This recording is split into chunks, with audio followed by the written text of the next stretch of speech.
लेकिन आपको नहीं लगता कि अगर कशीदगी ऐसे जारी रहती भारत इसका बड़ा फायदा उठा सकता? बिकॉज हिंदुस्तान एक बड़ी अस्करी ताकत है और हम कुछ दिनों से ज्यादा हिंदुस्तान से लड़ नहीं सकते। अजीत डोवल थे दिल्ली में, he was meeting with the secretary of national security जो ईरान के हैं, उनसे वहां पे वो मुलाकात कर रहे हैं। चाबहार की तामीर का काम भी भारत को दिया गया, इसमें अफगानिस्तान को भी शामिल किया गया, जिसका यकीनन भारत पाकिस्तान के खिलाफ भरपूर इस्तेमाल करेगा। ईरान ने बलूचिस्तान के बॉर्डर पर अपनी फौज पहुंचा दी है और मिसाइलों की बैटरियां भी। पाकिस्तान और चीन की तरफ से भारत से भी कम शराइत पर चाबहार बंदरगाह की तामीर और तोसी के लिए ईरान को पेशकश की गई थी, लेकिन उसने इनकार कर दिया। और जयशंकर जब तेहरान गए तो वहां पे ही met the president of Islamic Republic of Iran, और इसके बाद फॉरेन मिनिस्टर से भी मिले थे। हमें इन्होंने मंदिर की घंटी बना के रखा है, कभी इंडिया आके में बजाता है, कभी ईरान आके में बजाता है, कभी एक मामूली मुल्क ना अफगानिस्तान जैसा मुल्क जिसके पास हमने खाने का, वो भी आके हमें धमकियां दे रहे हैं। पाकिस्तान से कहीं ज्यादा बड़ी फौजी वो ताकत है, वो इस खित्ते की सबसे बड़ी फौजी ताकत है। पाकिस्तान की हिंदुस्तान से जितनी भी जंगें हुई है वो पाकिस्तान को बहुत महंगी पड़ी हैं। क्या करें जी, कभी ईरान अटैक कर रहा है तो कभी भारत आके दिखा रहा है, तो कभी अमेरिका डरा रहा है, तो कभी चाइना चपेड़े मार रहा है। हम लोगों की तो सुनती तो क्या, बोलती भी बंद हुई हुई है इस वक्त। बट इंडिया के पास खाली फायर पावर नहीं है, इंडिया का जो डिप्लोमेटिक फॉरेन पॉलिसी क्लाउट है, इंडिया का जो स्ट्रेटेजिक क्लाउट है, इंडिया का जो फाइनेंशियल क्लाउट है, इंडिया का जो मॉरल क्लाउट है, हिंदुस्तान को दुनिया के ज़राए अब्लाग में दुनिया की हुकूमतों के साथ उसकी सिंक्रोनाइजेशन है, वो बहुत। हेलो फ्रेंड्स, जय हिंद। भारत की बात में आपका स्वागत है। दोस्तों, ईरान पाकिस्तान में पनपते तनाव के बीच तेहरान ने रक्षा अभ्यास किया है। इस रक्षा अभ्यास ने ईरान और पाकिस्तान के बीच तनाव को और बढ़ा दिया है, क्योंकि पिछले दिनों दोनों देशों के बीच हवाई हमले से रिश्ते बिगड़ चुके हैं। ईरान ने शुक्रवार को कहा कि उसने अपने दक्षिण पश्चिमी सीमा से लेकर दक्षिण पूर्वी तट तक फैले क्षेत्र में वायु रक्षा अभ्यास किया। ईरान ने बताया कि रक्षा अभ्यास से दुश्मन के हमले को रोकने के लिए तैयार किए ड्रोन पर प्रयोग किया गया।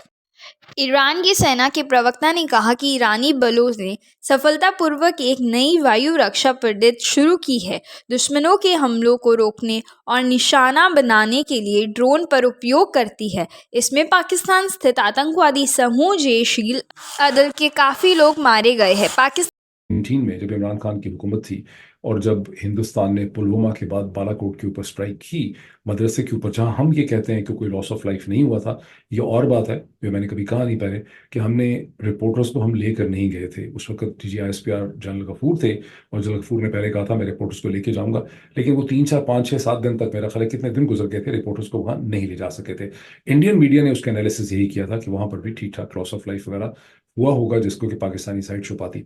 हमें यहाँ का नहीं पता, लेकिन इंडिया के साथ जो मोमेंट और स्टैंड ऑफ था बालाकोट के बाद, जिसमें पाकिस्तान ने ऑक्यूपाइड जम्मू एंड कश्मीर के अंदर काउंटर स्ट्राइक्स की थी, वो एक बहुत ही डिफिकल्ट मोमेंट था। उसकी वजह यह कि हिंदुस्तान एक बहुत बड़ी फौजी ताकत है, अस्करी ताकत है, पाकिस्तान से कहीं ज़्यादा बड़ी फौजी वो ताकत है, वो इस खित्ते की सबसे बड़ी फौजी ताकत है।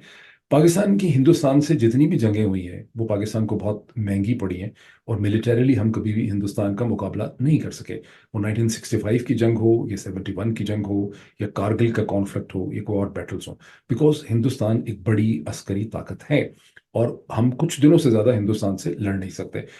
पोस्ट बालाकोट जो ब्रिंक्समैनशिप पाकिस्तान को करनी पड़ी, वो बड़ी करेजियस, बड़ी बोल्ड ब्रिंक्समैनशिप थी, बिकॉज अगर लड़ाई हो जाती और लड़ाई तूल खींचती, मिसल स्ट्राइक शुरू हो जाती, तो कुछ दिनों से ज़्यादा पाकिस्तान उसे सस्टेन नहीं कर सकता था और इंडिया के पास बहुत ज़्यादा फायर पावर है।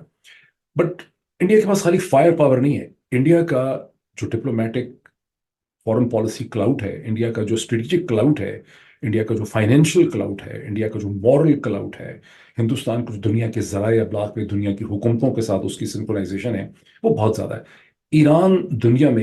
ईरान मिलिटरीली पाकिस्तान से कमज़ोर है, हिंदुस्तान पाकिस्तान से मिलिटरीली कहीं गुना ज़्यादा स्ट्रॉन्ग है। ईरान मिलिटरीली कमज़ोर है, ईरान एक सैंक्शन कंट्री है, ईरान इंटरनेशनली आइसोलेटेड है, ईरान ने सारा क्लाउड अपना बनाया हुआ है, कभी हमास का, कभी फ़लस्तीन का, कभी मुसलमानों का कॉज उठा के, लेकिन ईरान डिप्लोमेटिकली आइसोलेटेड है, सैंक्शन कंट्री है, उसको मॉडर्न टेक्नोलॉजी नहीं मिलती है, वो कि रिसोर्स रिच है, लेकिन अपने रिसोर्सेज को आसानी से बेच नहीं सकता। Iran is not Pakistan challenge, India is Pakistan's challenge. लेकिन पाकिस्तान की आर्मी अब हाई अलर्ट पर है। खदशा जाहिर किया जा रहा है कि ईरान की जानिब से एक बार फिर से एयर स्ट्राइक की जाएगी। अगर ईरान ने एक बार फिर से पाकिस्तान पर एयर स्ट्राइक की तो पाकिस्तान इसका जवाब अब किस तरह से देगा, इससे जुड़े कुछ सवालों पर बात करेंगे आज हम पाकिस्तान के अवाम से। तो आइए चलिए हमारे साथ। इस वक्त पाकिस्तान और ईरान के दरमियान जो एयर स्ट्राइक हो रही है, आप यकीन उससे वाकिफ होंगे। पहले ईरान ने की, फिर पाकिस्तान ने भी उसकी जवाबी कार्रवाई की, लेकिन अब पाकिस्तान की आर्मी जो है वो हाई अलर्ट पर है। खदशा जाहिर किया जा रहा है कि ईरान की जानिब से भी एक बार फिर जो है एयर स्ट्राइक की जाएगी। क्या कहेंगे आप इस पर? बात ऐसे ना कि हमें इन्होंने मंदिर की घंटी बना के रखा है, कभी इंडिया आके में बजाता है, कभी ईरान आके में बजाता है, कभी एक मामूली मुल्क ना अफगानिस्तान जैसा मुल्क जिसके पास हमने खाने के वो भी आके हमें धमकियां दे रहे हैं, हम घुस के मारेंगे। क्यों हमें वो जो अब अपने में कोई गलतियां हैं ना तो अगले ऐसे बात कर रहा है। हम अपने आप को, क्योंकि हम एक पेज पर है ही नहीं। सही है, हमारा 60% अवाम एक पेज पर है, 40 दूसरे पेज पर है, तीसरा पेज पर कोई फौज कह रहा है, कोई ये पार्टी, कोई उस पार्टी। हम पार्टी बाजी के पीछे लगे हुए हैं। सही है, हम मुर्गियां लड़ाने के पीछे लगे हुए हैं। तो अगले तो इस तरह करना ही है। ईरान ने तो हमें बचाना ही है, क्योंकि उनका इत्तेफाक है। आप ईरान पे चले जाएं, आप उनमें खुद गया हूँ ईरान, आप उनके मज़ार पे चले जाएं जी, एक साइड पे शिया जाते हैं, एक साइड पे सुन्नी जाते हैं। वो आप इसमें ये बात ही नहीं, उनके जहन पे भी नहीं कि यार मैं तुम्हें मारूं, तुम मुझे मारो। हमारे मुल्क में जब इतने फिरके, हमारे तो मोहल्लों में मस्जिदों में ताले लगे हुए हैं जी, तुम किस फिरके रखते हो, तुम वहाबी हो, सुन्नी हो, शिया हो। हमने इस फिरकों में पड़े, हम तो अगले ईरान तो बचाना, तो ये अगले ने जी। तो मैं कह रही हूँ ना कि हम लोग इस्लामिक कंट्रीज ही आपस में लड़ने लग गए। दुनिया हम पे हंस रही है।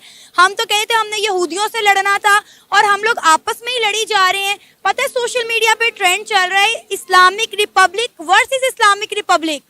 जी देखो, सबसे पहले हम इस्लामिक रिपब्लिक ऑफ पाकिस्तान, और हमने पासपोर्ट भी लिखा हुआ है, आप हर मुल्क जा सकते हैं सिवाय इसराइल के। सही है, लेकिन उसके प्रोडक्ट इस्तेमाल हो रहे हैं। यूनिलीवर किसका है? सही है, ये दूसरे प्रॉक्टर एंड गैम्बल किसका है? सही है जी, न्यूएस्टन की जगह वो से उसकी है, इसराइल की है। वो हमें तमाम मशीनरी देते हैं। हमारा 10 रुपये गंदम किलो लेके हमें 300 लेके क्या है, सिलेक बना के हम भी बेचते हैं। सही, हम खा जाते हैं, अगले खुशी से खा। लेकिन जब बात आ जाए तो हम दीवारों पे और हम नारे ये लगाते हैं जी इसराइल का बायकॉट करो। इसराइल का बायकॉट करना तो अपने प्रोडक्ट से तमाम हर तरह ना, खाली बातों से नहीं, हम बातों से कर रहे हैं जो भी कर रहे हैं। अब ये देखें ना कि हमारी किसी इस्लामिक कंट्री के साथ नहीं बनती, किसके साथ बनती है हमारी? आप दुबई देख लें, आप सऊदी अरेबिया देख लें। पिछले दिनों दुबई ने 950 पाकिस्तानियों को लात मारकर यूएई से बाहर कर दिया।